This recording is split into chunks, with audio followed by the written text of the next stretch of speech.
Hello friends, Prasad Amonkar, real estate consultant and real estate coach. There's a difference between someone who has just started real estate business and someone who is experienced for last 5, 10, 15, 20, 25 and 30 and maybe more. We know quite a few of them who is doing business for last 25 years.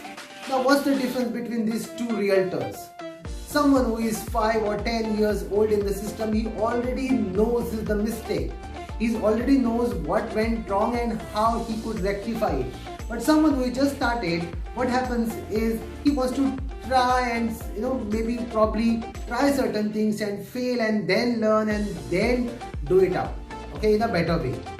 Why not learn from someone else's mistakes? You see, in real estate, any other business for that matter, if you learn from your own mistakes, you're actually causing harm to yourself. Like in case of real estate, if you make a mistake, that will cost a lot. For example, in my previous video, I had mentioned about a 40 lakh deal. The total loss is 1.6 lakhs.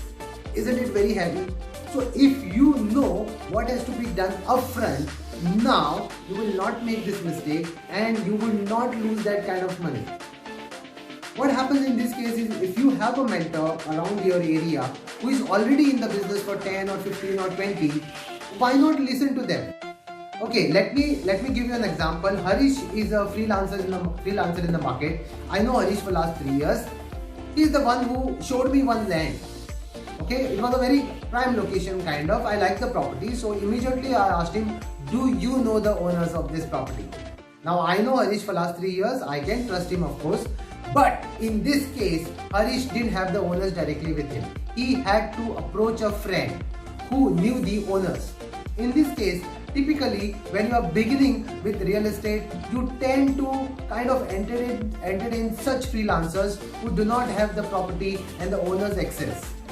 Until we have the consent from the owners, we cannot market a property. In my initial years of business, I used to kind of deal with everybody in the market.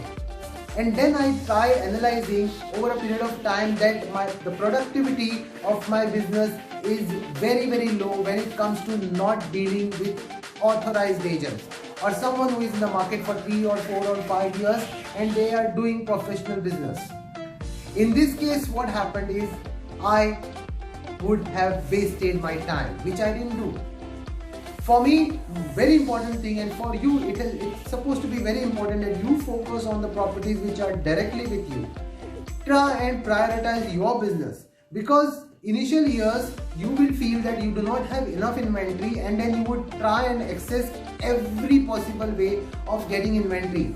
What happens here is, in certain case, in Harish's case, one of the case, he introduced a buyer to a property and the buyer liked the property. Immediately he mentioned about negotiation and a meeting with the owner. 1 month, more than a month passed and he couldn't arrange for one-to-one with the owners of the property. In this case, what happened? He lost that trust from the buyer's side.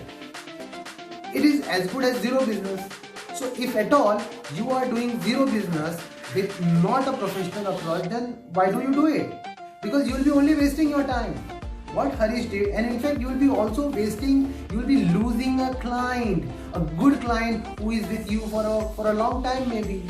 So it's better that you prioritize your business, you prioritize your properties, go and focus on the properties which are directly with you. And of course, through an authorized agent. It always works. The collaboration always works if you are collaborating with good agents in the market. All the best to you.